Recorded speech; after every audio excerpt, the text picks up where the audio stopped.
शाम के GHQ पर इसराइल का हमला सदारती महल भी उड़ा दिया और शामी सदर गुमशुदा है। इसके साथ अभी गोलान की पहाड़ियों से इसराइली फौज शाम में दाखिल होगी और मिडल ईस्ट की इस सूरत हाल की खतरनाक मामले पर सऊदी अरब, मोहम्मद बिन सलमान, ट्रंप के मुख्तलिफ ममालिक के अचानक राब्ते भी शुरू हो गए। शाम की मसाजिद में जहाद के ऐलान शुरू हो गए।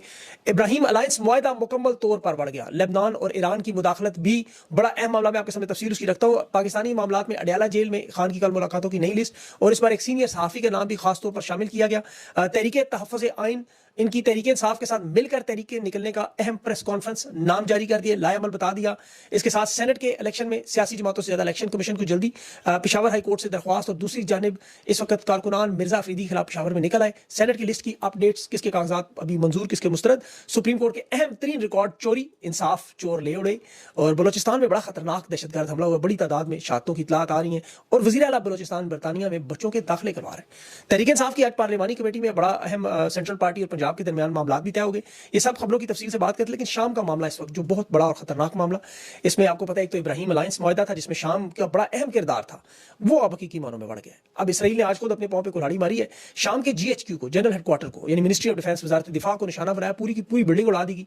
शाम के सदारती महल के हर तरफ धुएं के बादल छाए हुए हैं और ये अभी इसराइल ईरान की जंग को थमे हुए कुछ हफ्ते नहीं हुए और इतनी हैवी किस्म की शदीद बमबारी दिन दिहाड़े करने का मतलब क्या है मैं आपको बताता हूं आगे। शाम के सदर का अभी तक किसी को कोई पता नहीं, अहमद शरा कहां है। ये बमबारी दमिश्क में शाम के दारुल हुकूमत में हुई और हमला करने की असल वजह दर्जी अकलियत। ये शामी फौज की तरफ से सवेरा एक इलाका है शाम के जनूब में, वहां हुकूमती फौज और दर्जी मलेशिया जो है, वहां की बड़ी खौफनाक किस्म की जंग भी हुई जिसमें 250 से ज्यादा लोग जो मारे गए थे।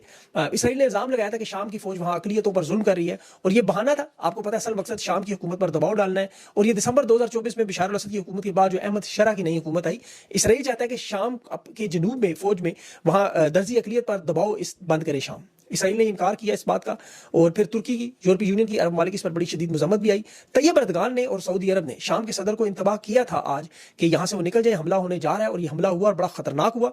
अब इस हमले में अगर ईरान या हिजबुल्लाह के इत्तेहादी शामिल हो गए तो ये मामला एक दफा फिर बहुत बड़ी जंग की तरफ चला जाएगा, क्योंकि इसराइल याद रखे पहले गोलान की पहाड़ियों पर इस वक्त अपनी जो फौज है वहां बड़ी तैनाती कर चुका है। ये जो दरूज या दर्जी जिन्हें कहा जाता है, अकलियती मजहबी ग्रोह है जो शाम, लेबनान, इसराइल और उर्दन के इलाके में आबाद है। इनकी जो असल शनाख्त है वो बड़ी मुख्तलिफ और बड़ी हसास रही है। इनका हमेशा हुकूमतों से मसाइल भी रहे। इसराइल में भी ये तकरीबन 1.5 लाख से ज्यादा लोग आबाद हैं और इसराइली शहरी हैं। बल्कि आप देखें इसराइल की फौज में अगर भर्तियां देखें तो उसमें बड़ी तादाद में ये दर्जी जो लोग हैं वो शामिल है इस कम्युनिटी के और इन्हें अरब दुनिया से बड़ा अलग समझा जाता है। इनके इसराइल के साथ सियासी और फौजी तहाद है। जो सवेरा इलाका जो शाम में वहां पे बड़ी तादाद में रहते हैं, इसराइल ने हमेशा तहफ़्फ़ुज़ फराहम करता रहा। लेकिन मेरा ख्याल है एक सफारती चाल है ये। इसराइल आपको पता है इलाकाई आपको उनका तनाज़ा बना के से माजी में जिस तरह रजीम सपोर्ट या अमेरिका में जमहूरियत आपको पता है बहाल कराने के मुख्तलिफ तरीके, इन ममालिक में फौजी असर और रसूख बढ़ाना है। असल में ईरान और हिजबुल्लाह के खिलाफ यहाँ पर एक मुकामी बहुत बड़ा नेटवर्क बन चुका था। आलमी बिरादरी की ये चाहते थे इसराइल हमदर्दियाँ मिले और जो असल में मामला है वो गोलान की पहाड़ियाँ हैं। ये फौजी सियासी सिक्योरिटी के एतबार से इंतहाई अहम जगह है।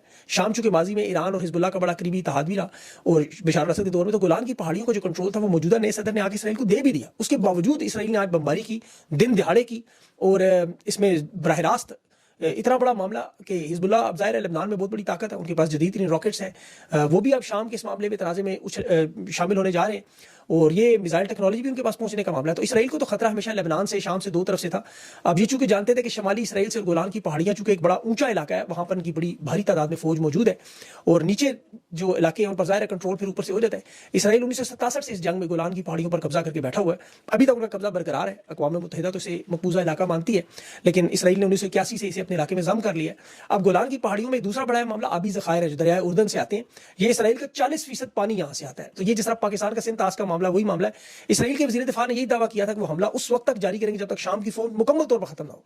तो सदारती महल पर, वजारत दिफा पर बड़े बड़े जिनके मकामात उनको निशाना बनाया गया और ये दमिश्क को 2 दिन से वार्निंग दे रहे थे। उन्होंने कहा हमने वार्निंग दी, खत्म हो गया, अब खतरनाक और खौफनाक हमले होंगे और वो किए। अभी तक शाम के सदर का कोई पता नहीं वो कहाँ है, लेकिन जाहिर है वो जब ये मामला क्लियर होगा सामने शायद आ जाए। लेकिन इब्राहिम अलायंस मुआहदा जिसमें सऊदी अरब समेत अरब ममालिक इसराइल के साथ जुड़ रहे थे और शाम का फलस्तीन में गजा के मामले बड़ा अहम किरदार था, अब मेरे ख्याल में अरब दुनिया के साथ नहीं खड़ी हो सकती। कशीदगी में इजाफा होगा और जो फलस्तीन का मामला हल करना था, डोनाल्ड ट्रंप का आपको पता है वो अमन का मिशन भी था, वो इलाकाई अमन समेत ये सारा खत्म। और इसमें मुझे लग रहा है कि हिजबुल्लाह और ईरान की फोर्सेज अब इकट्ठी होंगी और अरब दुनिया जो अब तक इसराइल का साथ दे रही थी, मुत्तहिदा अरब अमारात हो गए, बहरीन हो गए, अब ये भी पीछे हटेंगे। और डोनाल्ड ट्रंप भी देखें, जो अमेरिकी हुकूमत हाल ही में अहमद शरा को बाकायदा तौर पर सदर उन्होंने तस्लीम किया, इमदाद दी, उसके सर से इनामी रकूम हटाई, बाउंटियाँ हटाई, और अब वो बड़ी मुश्किलात का सामना करेंगे। अमेरिका की सफारती कोशिश को शदीद धचका पहुंचा है। 14 मई को डोनाल्ड ट्रंप, मोहम्मद बिन सलमान और शाम के सदर की बड़ी अहम मुलाकात आप देख चुके हैं। तो अब आने वाले दिनों में मिडल ईस्ट के हालात जो वो किस तरफ जाएंगे और उसके असरात जाहिर है। अब पाकिस्तान में जो बड़ा अहम मामला था, आपको पता है, खान की रिहाई से इसराइल को तस्लीम करने का मामला जुड़ा हुआ था। ये मामला मुश्किल होगा और उसके लिए एस्टेब्लिशमेंट के लिए मुश्किलात में इजाफा होगा। उसमें पाकिस्तान के जो हालात है वो मैं आपके सामने अगर रखूँ तो तहरीक इंसाफ की तहरीक में अब जोर आता हुआ नजर आएगा, क्योंकि इंटरनेशनल सतह पर जो एस्टेब्लिशमेंट को हमायत मिल रही थी पहले, वो अब शायद ना मिल सके। तहरीक इंसाफ की आज अहम प्रेस कॉन्फ्रेंस थी। महमूद अचकज़ई, सलमान अकरम राजा, राजा नासिर अब्बास, मुस्तफा खोखर मौजूद थे और हुकूमत के खिलाफ निकलने के लिए ये सब एक पेज पर आ चुके हैं। बाकी जमातों को भी साथ जोड़ने की कोशिश, लेकिन तहरीक इंसाफ के पास देखिए बहुत से कार्ड्स आ चुके हैं। एक तो ये इंटरनेशनल कार्ड मैंने आपको बताया, पंजाब पाकिस्तान पानी में इस वक्त डूबा हुआ आपको नजर आ रहा है। मरियम नवाज सर गधे के सर से सींग की तरह गायब है। 9 मई के केस में आपको पता है झूठी गवाही, जो 600 से ज्यादा 9 मई के केसेस उड़ने का खतरा, उसमें पकड़ी गई इनकी गवाही। तहरीक इंसाफ के जो हमायत याफ्ता जमशेद दस्ती की नशिस्त छीनने का मामला, इनके पास बहुत बड़ा कार्ड है। फिर जो मईशत के हालात है, पेट्रोल के हालात आप देख रहे हैं, वहाँ डीजल की कीमतों में इजाफा देखें तो महंगाई का जो एक बड़ा अजाब इस वक्त आवाम पर नाजिल हुआ है। गंदम का बहुत बड़ा स्कैंडल है, चीनी का आपको पता है उसकी कीमतों में किस कदर इजाफा हुआ, तबाही मची हुई है। IMF के लोन के मामला 7 अरब के उस पर फंसे हुए हैं। फिर अमनो अमान के हवाले से देखिए, सबसे जो बड़ी खबर, कोयटा से कराची जाने वाली जो बस थी, अभी उस पर दहशतगर्दी का बहुत बड़ा हमला हुआ, उसमें तकरीबन 48 लोग शामिल थे और वहाँ जो मुकामी लोग जो वीडियो में देखे, उसमें 20-25 लोगों की शहादतों का दावा किया जा रहा है उन वीडियोस पे कामात में। लेकिन जाहिर है अभी जब तक मुकम्मल मुस्तनद मालूमात नहीं आएंगी, तादाद नहीं बताई जा सकती। वज़ीर आला पंजाब बलोचिस्तान सरफराज बुख्ती अलबत्ता इस वक्त बरतानिया में अपने बच्चों के दाखिले करवा रहे हैं।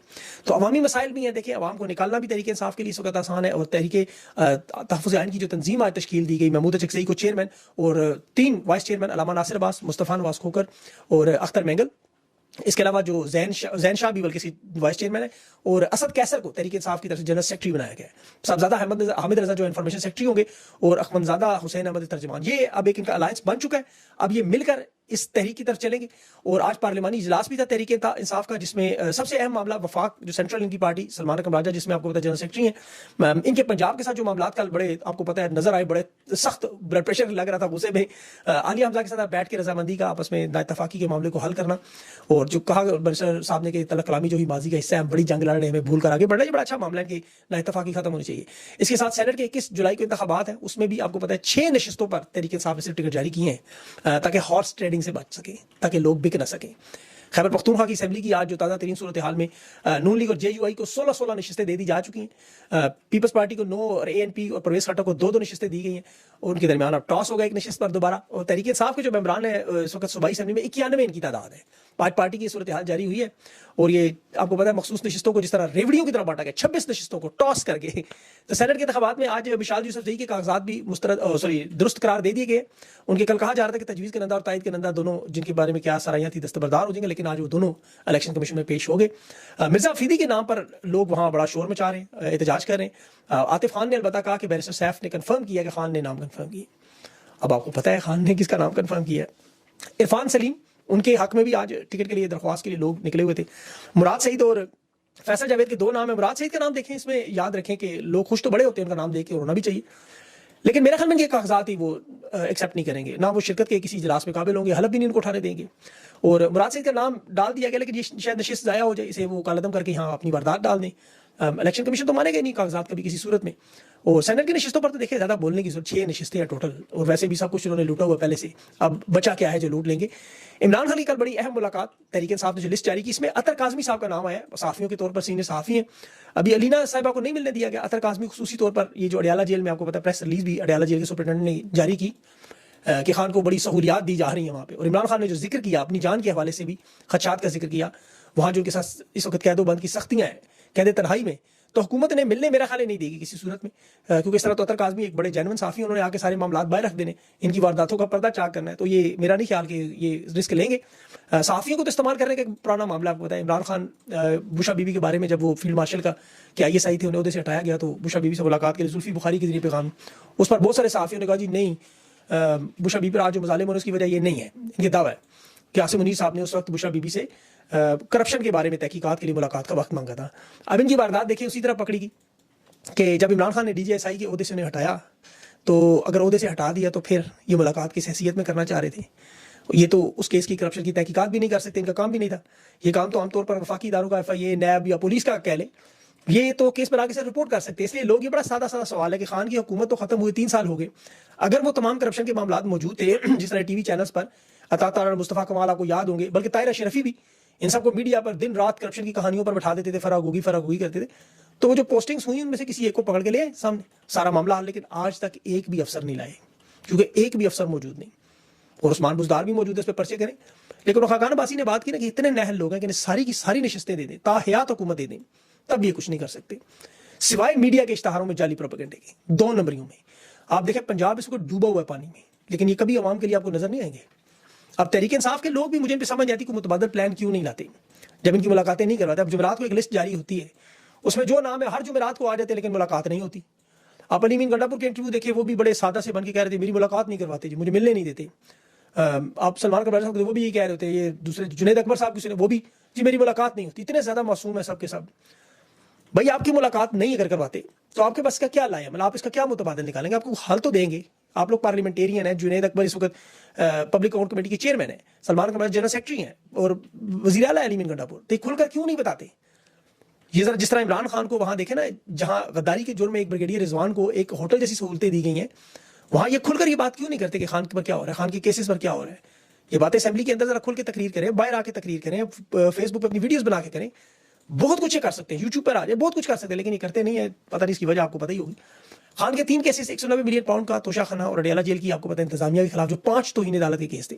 अब 17 जनवरी से अलकादर ट्रस्ट में खान को सजा दी गई जनवरी में। आज देख ले क्या होगी, आज 16 मई होगी। अब देखें इस अपील में 6 महीने गुजर गए तकरीबन।